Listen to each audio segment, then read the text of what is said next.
ये बहुत सारे लोगों का ये क्वेश्चन था कि मेरे घर के आसपास चार्जर ही नहीं है। कॉस्ट पर किलोमीटर आता है 13,50,000 किलोमीटर। दोस्तों सब लगा रहे हैं इसलिए फास्ट चार्जर मत लगाओ। मिनिमम बैटरी पैक कितना होना चाहिए? How much is the total cost of charging till now you paid?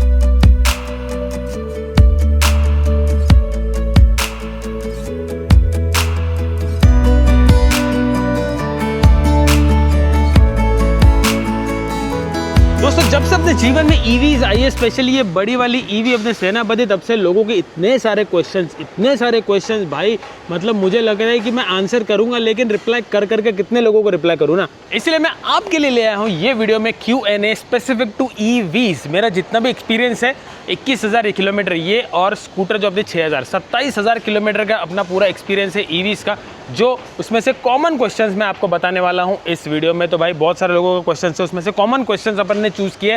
तो चलो भाई ज़्यादा वेट नहीं करेंगे, टाइम पास नहीं करेंगे, गाड़ी में बैठते हैं, फटाक से अपना Q&A शुरू करते हैं। अब वीडियो थोड़ा लंबा होगा तो ज़रूर पूरा वीडियो देखना ताकि आपको सारी इन्फॉर्मेशन मिल जाए।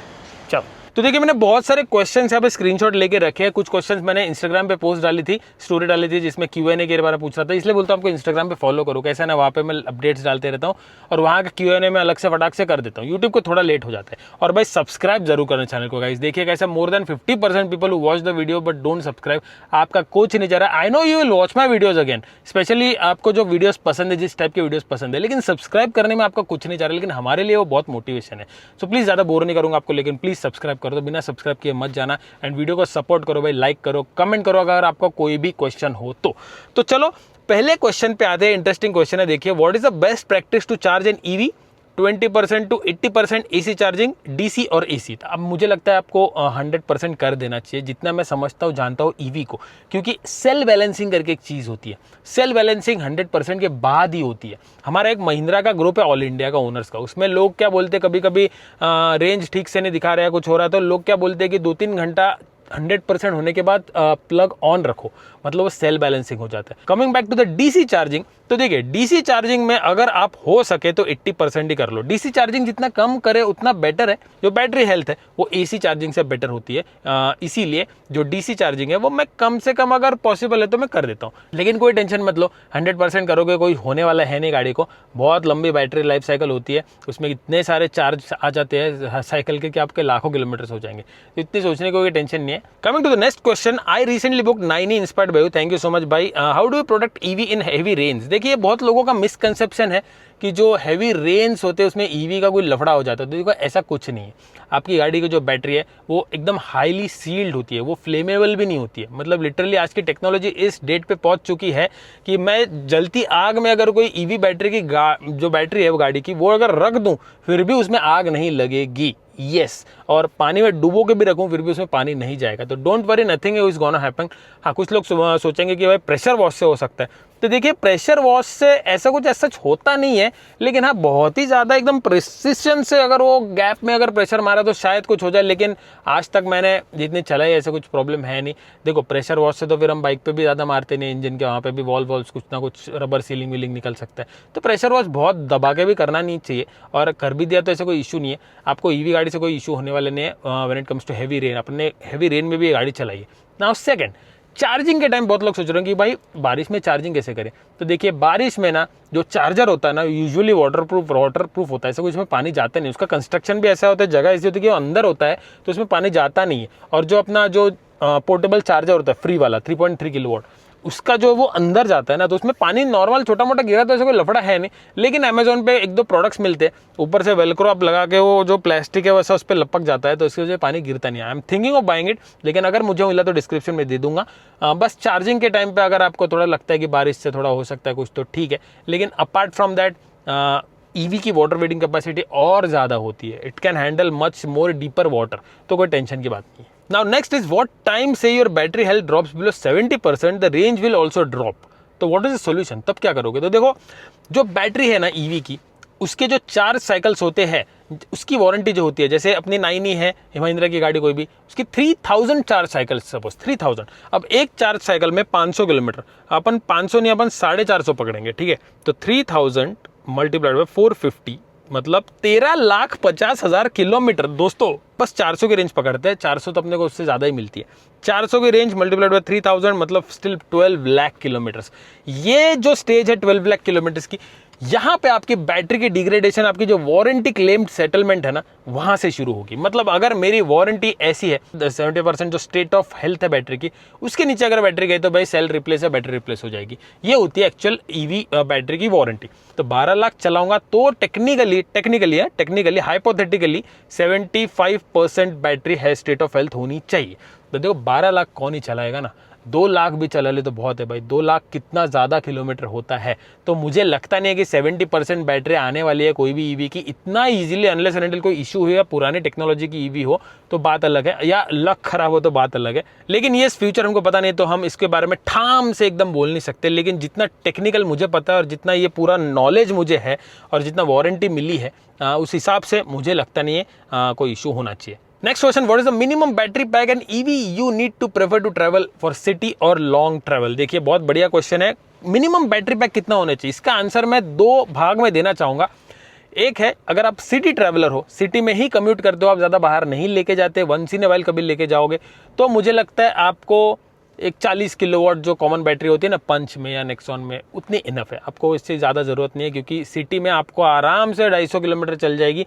200-250 किलोमीटर सिटी के लिए बहुत होते हैं। आप 3-4 दिनों में एक बार भी चार्ज कर सकते हो, अगर आप रोज का 70-80 किलोमीटर चला रहे हो तो। लॉन्ग ट्रैवल के लिए ये लॉजिक नहीं है। देखिए लॉन्ग ट्रैवल के लिए आपकी बैटरी जितनी ज़्यादा बड़ी हो ना, उतना ऑलवेज बेटर, क्योंकि आप लंबा जा रहे हो, आपकी स्पीड ज़्यादा होगी, आपकी रेंज थोड़ी ड्रॉप होगी और आपको चार्जर ढूंढना पड़ेगा। चार्जर अगर नहीं मिला तो, या फिर बार बार रुकना पड़ा तो, इन दैट केस देखिए जितनी ज़्यादा कोई भी आप कार चूज कर रहे हो ना, जितनी बड़ी बैटरी उतना बेटर है। तो वो कार का हाईएस्ट बैटरी मॉडल आप सिलेक्ट कर लो। लेकिन if you can I suggest आप बड़ी बिगेस्ट बैटरी ले लो। जो भी ईवी आप ले रहे हो, नेक्सॉन ले रहे हो, उसकी सबसे बड़ी बैटरी ले लो। और अगर स्ट्रिक्टली आप सिटी में ही चलाने वाले हो, हैंड्स डाउन आपके पास बड़ी गाड़ी है बाहर ट्रिप करने के लिए, पेट्रोल डीजल, तो फिर आप एक normal 40 kilowatt is enough, more than enough, 35-40 हो जाएगा। Next question, how many times you have to wait for your turn to charge at charging station, is it a lot? तो देखो भाई फ्रैंकली आपको बताता हूँ, आज तक 20,000 किलोमीटर कश्मीर टू कन्याकुमारी कर लिया है। एक बार भी मैं ऐसे सिचुएशन में नहीं आया हूँ कि चार्जर पे लोग खड़े मुझे रुकना पड़ा है। नो, देखिए 1-2 बार हुआ है। एक तो लुधियाना में हुआ था, एक आई थिंक समृद्धि पे हुआ था, जहाँ पे गाड़ी लगी थी और फिर मैं रुकने वाला था, लेकिन मैं रुका नहीं क्योंकि चार्जर आसपास था, तो मैं वहाँ चला गया और फिर वहाँ पे कर लिया। तो ऐसा था। तो ऐसा सिचुएशन अब तक मुझे आया नहीं है, लेकिन बहुत लोगों को आया है, तो तब रुकना पड़ेगा। तो देखो हमेशा इसलिए मैं बोलता हूँ 20% बैटरी रखो, आपको टेंशन नहीं आएगी, क्योंकि वेरी हाई चांसेस, मतलब 99% ऑफ द टाइम आपको दूसरा चार्जर तक आपकी गाड़ी पहुंच जाएगी, जहां पे आप इजीली चार्ज कर लोगे वेटिंग टाइम। लेकिन हाँ, कुछ जगह पे वेटिंग टाइम का इशू है, जैसे मैंने कुछ जगह नॉर्थ में देखा था, तो डिपेंड करता है। इसलिए थोड़ा सा बेसिक प्लानिंग अगर आप कर लो ना, 20% के नीचे नहीं जाने देना, ये सब चीज़ें अगर रखो ना, तो फिर आपको ऐसा कोई दिक्कत होने वाली है नहीं एज ऑफ नाउ, अगस्त 2026। पता नहीं, फिर आगे जाके बहुत ईवीज बढ़ गए तो फिर चार्जर भी बढ़ जाएंगे यार, इतना टेंशन नहीं है। Is the life time warranty on an EV can transferable to second owner? तो देखो लाइफ टाइम ओनरशिप जो है भाई ब्रांड टू ब्रांड डिफर करता है। महिंद्रा का मुझे लाइफ टाइम मिला 15 ईयर्स, लेकिन मैं अगर इसको बेचूंगा तो सामने वालों को 2 लाख किलोमीटर या तो 8 साल, आई थिंक ऐसा कुछ है। तो डिपेंड करता है ब्रांड टू ब्रांड। कुछ ब्रांड लाइफ टाइम वारंटी नहीं देती, 8 साल की देती है, जैसे Hyundai अगर सेकंड ओनर को ट्रांसफर करोगे तो थोड़ी कम हो जाती है। तो ऐसा है, सेकंड ओनर को थोड़ी कम वारंटी मिलती है, which is also much more than a petrol diesel vehicle by the way. 8 साल वहाँ पे भी नहीं मिल रही है आपको, लेकिन यहाँ मिलती है। ये बैटरी वारंटी है, ठीक है, गाड़ी की वारंटी नहीं है। गाड़ी की वारंटी स्टैंडर्ड 3 साल है या 5 साल है, ऐसे कुछ है। चार्जिंग के वक्त what challenges have you faced? तो देखो चार्जिंग के वक्त सबसे बड़ा चैलेंज हो जाता है, देखो हमारी बड़ी बैटरी है तो speed, most of the time को 60 किलोवाट मिल ही जाता है, लेकिन कभी कभी 30 मिल जाता है, तो वहाँ मैं इरिटेट हो जाता हूँ, क्योंकि रुकना पड़ता है भाई, 1 घंटे के ऊपर हो जाता है। दूसरा इशू है कि कभी कभी ना लाइट चली जाती है, नॉट एवरी टाइम, लेकिन let's say 5% of the time out of 100 charges I have done 5 charges में लाइट चली गई है, और ये थोड़ी दिक्कत की बात हो सकती है। ये 2 चीज़ें। सेकंड, वेटिंग टाइम जो अभी हमने डिस्कस किया, ये कभी कभार हो सकता है, डिपेंड करता है। एंड द फोर्थ इज, अगर गाड़ी में कोई दिक्कत हो, या तो फिर कभी कभी क्या होता है ना, कुछ गाड़ियों में, जैसे MG की गाड़ियों में मैंने देखा है, बहुत सारे लोगों को पूछा भी है कि जो चार्जिंग लगा देना DC, वो लेता नहीं है, वो छोड़ देता है चार्जिंग, और फिर उनका बैटरी टर्मिनल जो ऑक्सिलरी बैटरी उसका टर्मिनल निकालो छोड़ो, तो ये सब चीज़ें अगर हो तो फिर इंसान इरिटेट हो जाएगा। तो ये कुछ चैलेंजेस है जो चार्जिंग में फेस होते हैं। Apart from that I don't think any other problem in charging. बस एक 60 किलोवाट स्टैंडर्ड स्पीड मिले तो बेस्ट है। Is it worth buying a 30 lakh car just because it's EV? I was planning to buy 9S. Please suggest. देखिए, आपको EV लेनी है इसलिए 30 लाख खर्च करने की जरूरत नहीं है। 30 लाख की गाड़ी तो टॉप मॉडल है। 9S में तो बेस मॉडल में भी बड़ी बैटरी मिल जाती है। अगर आपको मिल गई तो आपका काम 23-24 लाख में हो जाएगा। अगर आपको दूसरी गाड़ी चाहिए तो आपको 10 लाख में मिल जाएगी टाटा टियागो EV। वर्थ है कि नहीं, ये थोड़ा सा ट्रिकी क्वेश्चन है। आपका रन कितना है उसके हिसाब से ये आंसर आएगा। तो फायदा तभी होगा जब रनिंग कॉस्ट बचेगा। रनिंग कॉस्ट तभी बचेगा जब गाड़ी ज्यादा बाहर निकलेगी। ये हो गया एक आंसर। दूसरा आंसर ये कि अगर आप एंथुजियास्ट हो, आपको पावर चाहिए, आपको एकदम मस्त थ्रॉटल चाहिए, एकदम मक्खन एक्सपीरियंस चाहिए और आपको भगाना है गाड़ी को, समझ गए ना, फीचर्स दुनिया भर के, चलो वो तो डीजल पेट्रोल में मिल जाएंगे, तो आप ईवी कंसीडर कर सकते हो। देखो ईवी का वर्थ ना दो जगह आता है। एक तो कॉस्ट सेविंग है जो आप इसमें बचा रहे हो रनिंग कॉस्ट में। Second is the power that you get, जो स्मूथनेस, रिफाइनमेंट, वो भी एक फैक्टर है एक ईवी कंसीडर करने के लिए, not just saving money on fuel. Next question, EV owners frequently taking long trips, how they handling 1 AC charging and 4 DC charging? बहुत लोग मुझे पूछते हैं। देखिए कंपनी सजेस्ट करती है, नॉट मैंडेटरी, इससे कोई वारंटी इशू नहीं आता है, ये स्टेटमेंट था महिंद्रा का। सजेस्ट किया जाता है कि हर 4 से 5 DC चार्जिंग के बाद आप 1 AC चार्जिंग करो, ऐसा लोग बोलते हैं। लेकिन क्या वो पॉसिबल है? तो देखिए लॉन्ग ट्रिप में हमेशा ये पॉसिबल होता नहीं है। रीजन बीइंग AC चार्जिंग कहाँ मिलेगा ना, साउथ ट्रिप में हमको मिल गया था इसलिए हमने होटल में कर लिया, लेकिन नॉर्थ ट्रिप में हमको नहीं मिला था। तो कभी कभार ऐसा होता है। हालांकि मैंने कुछ ईवी एक्सपर्ट्स, मतलब जो जिनके पास है, जो कंटेंट बनाते हैं, उनसे भी इस बारे में बात किया था। तो देखिए इट्स नॉट मैंडेटरी, आपको इमीडिएट कोई इशू आने वाला है नहीं, लेकिन आप ऑल द टाइम ऐसा करोगे तो फिर शायद थोड़ा सा बैटरी का लाइफ थोड़ा कम हो जाए। लेकिन again the same question, battery life ही इतनी ज्यादा है, आइडियली बैटरी लाइफ इतनी ज्यादा है, जैसा हमने बोला 12 लाख किलोमीटर, हम उनपे से आधा पकड़ेंगे, चलो 50% हमने स्टेट काट लिया उसमें। 6 लाख किलोमीटर कौन गाड़ी चलाएगा? एक टैक्सी चलती होगी 6 लाख, वो टैक्सी भी नहीं चलती होगी, चल भी गई तो बहुत लंबे समय के बाद चलेगी, उसका मेंटेनेंस कॉस्ट ऑलरेडी उसने लाखों रुपए भर दिया होगा। तो देखिए ये बात है, यहाँ पे जो बैटरी है अक्यूमुलेटेड में आपको दिखेगा 42 चार्ज साइकिल अपने हो गए हैं। अपना ओडो देखो 20,864, 42 में से 36% हमने AC चार्जिंग किया है, देखिए, बाकी DC चार्जिंग है 64%। तो एवरेज आउट अगर हम करेंगे ना तो 36% मतलब 1/3 अपनी गाड़ी हुई है चार्ज इस पे AC चार्जिंग पे। तो I don't think there is an issue. देखो इतना अगर मैं सोचूंगा ना तो फिर मैं जिस चीज़ के लिए गाड़ी लिया है ना मैं वही नहीं कर पाऊंगा। इसीलिए अगर मिला तो सही है, ना तो घर पे अपनी गाड़ी AC चार्ज ही होती है ना, that is well than enough. And AC charging with 3.3 kilowatt is the best, is the best. Time लेता है ज़्यादा, 24-25 घंटे गाड़ी को ले लेता है, लेकिन that is the best way you can charge your EV। 7.2, 11.2 वो भी कर सकते हो, लेकिन 3.3 इज द बेस्ट। वो हमारा जो ग्रुप है ना भाई, उसमें 7.2 किलोवाट वाले फास्ट AC चार्जर वाले लोग भी महीने में एक बार 3.3 लगाते हैं, क्योंकि उससे सेल बैलेंसिंग बहुत अच्छे से हो जाता है। तो for a longer battery life, slow charging जितनी स्लो है उतनी बढ़िया है। तो 4 चार्जिंग में 2000 किलोमीटर बाद आपको AC चार्जिंग ढूंढना है, तो फिर इतना लोड की टेंशन नहीं है, 2000 किलोमीटर बहुत होते हैं भाई। चलो नेक्स्ट क्वेश्चन, बजट 10 लाख, पंच EV 40 किलोवाट और पंच CNG फर्स्ट प्रकार प्राइमरी कार, रनिंग 1000 से 1500 किलोमीटर प्रति महीना। देखिए आपका रन तो इतना नहीं है, मतलब एक साल में आप समझ लो 12,000 किलोमीटर या 15,000 किलोमीटर चला लोगे, विच इज़ ओके, नॉर्मल है आपका। तो आप देखिए आप ले सकते हो EV। मैं सजेस्ट करूंगा आप EV लेके एक बार ट्राई कर लो, नॉट बिकॉज मेरे पास EV है, मैं EV फैन बॉय हो चुका हूँ, ऐसा कुछ नहीं है। देखो आज तक भाई पेट्रोल CNG सब चलाए हैं ना हमने, एक बार EV एक्सपीरियंस कर लो। वैसे भी आप पंच ले रहे हो, ऐसा भी नहीं कि बहुत महंगी ले रहे हो कि बाद में भाई रीसेल नहीं मिलेगा, ऐसा नहीं मिलेगा। पंच है, टेंशन नहीं है। वैसे भी पेट्रोल CNG का कहाँ इतना रीसेल है, मैंने बेची अपनी पेट्रोल वेन्यू, नहीं आए भाई रीसेल नहीं है, ऊपर से ही 25-30 आ गए तो फिर क्या करोगे। तो इस चक्कर में EV एक बार ट्राई करो, CNG से सस्ता पड़ेगा और पावर भी आपको बहुत अच्छी खासी मिल जाएगी, and you never know, you will like it यार। देखिए कैसे आपका रन बढ़ जाएगा। अभी आप जो 1000 किलोमीटर महीने का बोल रहे हो, आपका ये 2000 हो सकता है अगर आप EV ले लिया तो। वैसे भी आप CNG लेने वाले थे तो कहाँ लंबे ट्रिप पे CNG मिलेगा ना आपको, तो फिर EV ले लो भाई, EV से चेक करो। लेकिन हाँ बस वेटिंग टाइम और इसके लिए आप तैयार रहना, अगर उसके लिए रेडी हो सोच समझ के EV लेना, ठीक है। Did you ever check SOH of your battery after driving for almost 6 months? देखिए SOH मुझे जानना था, मैंने सर्विस सेंटर को बोला था सर्विस के टाइम, लेकिन कंपनी पॉलिसीज के हिसाब से SOH नहीं बताते, तो I don't know the SOH of the car. लेकिन एक OBD टूल मिलता है जो गाड़ी को कनेक्ट कर सकता है इलेक्ट्रिक कार को, जो वहाँ पे फ्यूज बॉक्स होता है वहाँ पे, और वहाँ से फिर पता चल जाता है कि गाड़ी की SOH क्या है। तो फ्यूचर में अगर मुझे लगा वो डिवाइस लिया तो फिर मैं ले लूँगा और एक बार दिखा दूंगा। अपने पास हो तो बेटर है। I think we should know ना, we have the right because we own the battery. तो जो राइट टू इन्फॉर्मेशन है वो होनी चाहिए, लेकिन वो नहीं है, तो क्या करें। I don't know why they are hiding. How much is the total cost of charging till now you paid? ये क्वेश्चन सही है और इसका मैं आपको प्रॉपर आंसर दूंगा। 20,864 किलोमीटर, ठीक है। अभी अपना जो टोटल चार्ज साइकिल्स है दैट इज 42, जिसमें से 36% अपने AC चार्जिंग है, 64% DC चार्जिंग है। तो भाई मुझे कैसा पता चलेगा अब कितना खर्चा हुआ चार्जिंग में? कभी घर पे किया है, कभी बाहर किया। तो देखो एग्जैक्ट आपको बताता हूँ कैलकुलेशन। भाई अपना ये सब चीज़ों में अपन ज्ञानी हो गए बहुत। अभी देखो 42 चार्ज साइकिल्स अपने हो चुके हैं, ठीक है। 36% जो है ये अपने घर पे चार्ज किया है, तो इसको मल्टीप्लाई करेंगे 0.36 से, मतलब 15.12 times I have done charging at home.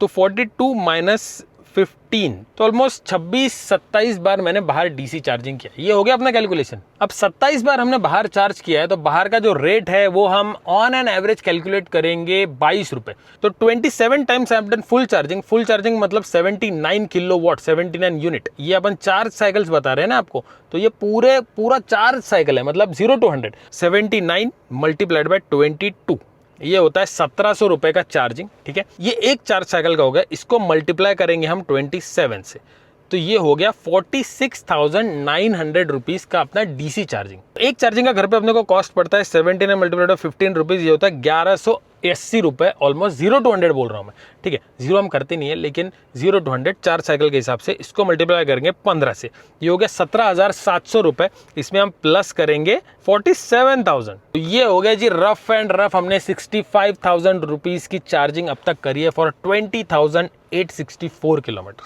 क्या बात है भाई, मैंने तो बढ़िया कैलकुलेशन कर लिया, मोरलेस परफेक्ट है ये। चलो टैक्स पकड़ के हम इसको 70,000 कंसिडर कर लेते हैं। 70,000 रुपए की चार्जिंग में हमने 20,800 किलोमीटर चलाया। ये जो 70,000 रुपए मेरा आया है ना, ये 64% DC चार्जिंग की वजह से महंगा नहीं है, लेकिन समझ गया ना, प्राइस ज्यादा है। अगर मैं पूरा घर पे करूँ ना पूरा, तो मेरा cost will be less than 50,000 rupees. अब इसको हम कैलकुलेट करेंगे ऐसे, this is for my reference. 20,864 divided by ये जो साइज की SUV है ना, इसका माइलेज अपने को कितना मिलेगा? मुझे लगता है 12-13 मिलेगा। अपन इस हिसाब से कैलकुलेट करेंगे डीजल में, क्योंकि CNG में मैं इतने ट्रिप्स कर ही नहीं पाता। CNG को कंपेयर करके कोई फायदा नहीं है। डीजल कंपेयर करेंगे, सेम साइज की 12 माइलेज पकड़ेंगे। ओ माई गॉड, ये आता है 1,74,000 रुपीज, मतलब 1 लाख रुपए हमने बचा लिया भाई साहब। 20,000 किलोमीटर में 1 लाख बचा लिया, मतलब अगर इसको मैं 1 लाख किलोमीटर चलाऊंगा तो लगभग 5 लाख रुपए बच जाएंगे अपने। Next question, what range can you expect in EV after next 5 years? What is the future of EV in India? देखो फ्यूचर EV का ही है। इतना EV कन्वर्जन हो रहा है ना, इतना आगे आने वाले 5 सालों में देखिए आप EV कितना हो जाता है। ये क्वेश्चन अच्छा है कि भाई रेंज 5 साल बाद कैसी रहेगी। तो देखो ये तो जो लाइफ साइकिल है गाड़ी की, वो तो विद टाइम ही पता चलेगी। Right now it's too early. आप एक मॉडर्न EV को अभी किसी भी पूछ नहीं सकते कि 5 साल बाद, क्योंकि 5 साल हुए ही नहीं है। पहले जो EVs आती थी, नेक्सॉन EV जो 5 साल पहले आती थी, वो तो फर्स्ट जनरेशन EV थी, तो उसके बेसिस पे हम नहीं कर सकते जज। जो मास स्केल पे जो चीज़ें है ना, ये हमको अभी तक पता नहीं है, तो उसके लिए भाई वेट करना पड़ेगा। अगर आप बहुत ही ज़्यादा डरते हो ये सब चीज़ों से कि क्या होगा, तो फिर I think you should wait for next 5 years। आप फिलहाल के लिए डीजल वीजल ले लो, CNG ले लो, फिर नेक्स्ट कार आप EV सोचना। चलो नेक्स्ट क्वेश्चन, सॉफ्टवेयर में इश्यूज आते हैं क्या? तो थैंकफुली टच वुड भाई अब तक अपने गाड़ी में सॉफ्टवेयर का कोई इशू आया नहीं है, टच वुड। लेकिन बहुत सारे लोगों को आते, तो डिपेंड करता है। इसका कोई मैं डायरेक्ट आंसर आपको दे नहीं पाऊंगा। ये कंपनी टू कंपनी, गाड़ी टू गाड़ी, person to person, driver to driver चलाते कैसे है, बहुत सारे फैक्टर्स है इसमें। Next question, per kilometre cost क्या आया है एवरेज बताओ। चलो मेरे हिसाब से मैं बता रहा हूँ 64% DC चार्जिंग, 36% AC चार्जिंग के हिसाब से कॉस्ट पर किलोमीटर आता है। ये आ गया मेरा कॉस्ट पर किलोमीटर 3.3, 3 रुपए 30 पैसे मेरा कॉस्ट पर किलोमीटर आया है DC चार्जिंग मिला के। अगर मैं घर पे ही AC चार्जिंग करूं तो 1.5 रुपए के आसपास मुझे लगता है, 1.5 से 2 रुपए, 2 रुपए भी नहीं लगेगा, डिपेंड करता है रेट पे, उतना अपना जो रनिंग कॉस्ट है वो आएगा। Next question, how about EV resale value after 15 years? Again the same thing, resale का कुछ मालूम नहीं अब तक, तो मैं आपको झूठे आश्वासन नहीं दे सकता। रीसेल का डर रहे हो तो भाई EV मत लो। Next question, do you think EV charging prices should be standardised across India? Yes, it should be standardised. Government should step in, एक ऐसे स्टेप्स लेने चाहिए कि एक ही प्लेटफॉर्म हो और प्राइजेस रेगुलेटेड हो, ये होना चाहिए, और ये वेरी हाई चांसेस हो जाएगा फ्यूचर में। Also do you think India needs any more official public charging station similar to wide spread availability of fuel station? Definitely भाई, मुझे लगता है कि हर पेट्रोल पंप पे एक रनिंग चार्जर होना चाहिए, मैंडेटरी। गवर्नमेंट शुड स्टेप इन, कर रहे हैं लोग, लेकिन प्राइवेट कंपनीज में बहुत डिपेंडेंस है। जो गवर्नमेंट बेस्ड चार्जर्स है जैसे बस डेपोज या गवर्नमेंट पार्किंग स्लॉट एरियाज़ या तो फिर पेट्रोल पंप्स, यहाँ पे चार्जर देखो, जितना चार्जर्स बढ़ेंगे उतना अच्छा है, उतना ज़्यादा ईवी अडॉप्टेशन होगा। तो जितना चार्जर्स है उतना अच्छा ही है। और एसी चार्जर भी होना चाहिए हर एक चार्जिंग स्टेशन पे। नेक्स्ट क्वेश्चन, 11 किलोवाट चार्जर आपने क्यों नहीं लगाया और फेज 3 सप्लाई लगता है क्या? तो देखो 11 किलोवाट का चार्जर के लिए फेज 3 लगता है और इसीलिए मैंने नहीं लगाया, क्योंकि मुझे कोई ज़रूरत है नहीं। अगर मैं फास्ट चार्जर लगाता तो 7.2 का लगाता, लेकिन मुझे हर रोज़ का या 2 दिन बाद का चार्जिंग है ही नहीं। मैं एक बार गाड़ी चार्ज करता हूँ, 500 का रेंज रहता है, मैं सिटी में कितना भी चला लूँ, मैं इतना चलाता भी नहीं, रोज़ गाड़ी निकलती नहीं है। अगर हफ्ते में 2-3 दिन गाड़ी निकल भी जाए तो 50 किलोमीटर चलेगी। तो देखा जाए तो मैं तो 2-3 हफ्ते में चार्जिंग करने की ज़रूरत ही नहीं है, तो फिर मैं क्यों चार्जर पे खर्चा करूँ? चार्जर पे खर्चा मतलब वायरिंग पे खर्चा, वायरिंग पे खर्चा मतलब इलेक्ट्रिशियन का रेट ज़्यादा बढ़ जाएगा, परमिशन लेनी पड़ेगी, फिर आपका लोड बढ़ाना पड़ेगा क्योंकि 7.2 लोड लगेगा, फिर आपका डिपॉजिट बढ़ जाएगा। तो बहुत सारी चीज़ें उसमें, तो आपका मिनिमम से मिनिमम 70-80 हज़ार रुपये का खर्चा लग जाएगा for a 7.2 kilowatt fast charger. तो भाई सब लगा रहे हैं, इसलिए फास्ट चार्जर मत लगाओ, आपको ज़रूरत है तो ही लगाओ। चलो नेक्स्ट है, टाटा पंच ईवी 40 किलोवाट लेनी चाहिए या नहीं लेनी चाहिए? प्रॉब्लम चार्जिंग नहीं है सिटी, अच्छा मतलब आपके शहर में चार्जिंग नहीं है तो आपको ईवी लेनी चाहिए कि नहीं लेनी चाहिए? बहुत सारे लोगों का ये क्वेश्चन था कि मेरे घर के आसपास चार्जर ही नहीं है। तो देखो, आपके घर पे चार्जिंग लगा अगर आप सकते हो तो फिर हो गया आपका काम, आपको टेंशन नहीं है। वेरी हाई चांस है आप कहीं घूमने भी जाओ तो फिर आपको 50-100 किलोमीटर बाद तो चार्जर मिल ही जाएगा। हाँ, अगर घर पे कभी लफड़ा हुआ तो बाहर चार्जिंग तो वो हो सकता है, लेकिन हमारा क्यों होगा ना लफड़ा, मतलब ज़्यादा से ज़्यादा क्या, लाइट जाएगी, लाइट गई तो आ भी जाएगी, तो हो जाएगा काम। Next question, I have Swift petrol drone 60,000 11 years, should I upgrade considering current situation next 3-5 years, does EV make sense? Same answer मैं दूंगा, आपके रनिंग के हिसाब से देखिए, और अगर आप थोड़ा सा एक एक्सपीरियंस अलग लेना चाहते हो तो ईवी ले सकते हैं। लेकिन अगर आप बहुत ज़्यादा डरते हैं रीसेल वैल्यू के रिगार्डिंग या बाहर जाके चार्जिंग मिलेगी नहीं मिलेगी, ये वो देखो, वो तो हैबिट की बात है, एक बार ले लोगे तो आप कुछ भी करके कर ही लोगे। लेकिन ये जो फैक्टर्स है ना, रीसेल वैल्यू या ये सब चीज़ों में अगर आप बहुत डरते हो ना, तो फिर आप डीजल ही ले लो या सीएनजी पेट्रोल, जो भी आपको लेना है वो ले लो। अगर आप थोड़ा ओपन टू थिंग्स हो तो आई थिंक आपको ईवी लेना ज़्यादा सेंस बनेगा, क्योंकि आप ही ईवी अच्छे से चला पाओगे। एक बार आदत लगे, आप किसी और को दे दो ना ईवी तो फिर वो नहीं संभल पाएगा। जैसे अपन ने वेन्यू दिया था गांव में, अपने जो पप्पा की गाड़ी का थोड़ा सा काम आ गया था तो वेन्यू दे दिया था 2-3 महीने के लिए। ये नहीं कर सकता मैं, क्यों? क्योंकि पप्पा को ये जमेगा ही नहीं, मुझे पता है। तो ये एक ड्रॉबैक है ईवी का, कि अभी तक जनरलाइज्ड एक्सपीरियंस नहीं है ना ईवी का, इसलिए सब everybody can not go long trip EV पे, और वो एक्सपीरियंस से ही आएगा। तो आई थिंक मैंने बहुत सारे क्वेश्चंस कवर कर लिए हैं, कोई रहे तो नहीं है। अगर आपके मन में फिर भी कोई क्वेश्चन है ना, आप पूछ सकते हैं कमेंट सेक्शन में, नीचे कमेंट रिप्लाई करके आपको आंसर दे दूंगा, या बहुत ही इंपॉर्टेंट क्वेश्चन हो तो मैं इसका वीडियो बना दूंगा। तो that's it for this Q&A video. Thank you so much guys for watching. अच्छा लगे तो do hit the like button. आपने सुना ना मैंने क्या कहा था भाई, सब्सक्राइब जरूर करना दोस्तों, सब्सक्राइब करोगे हमको मोटिवेशन मिलेगा और ज़्यादा कंटेंट बनाने के लिए। Thank you so much for watching. मिलता हूँ आपसे अगले ब्लॉग में, तो खुश रहिए, आबाद रहिए एंड लिव लाइफ।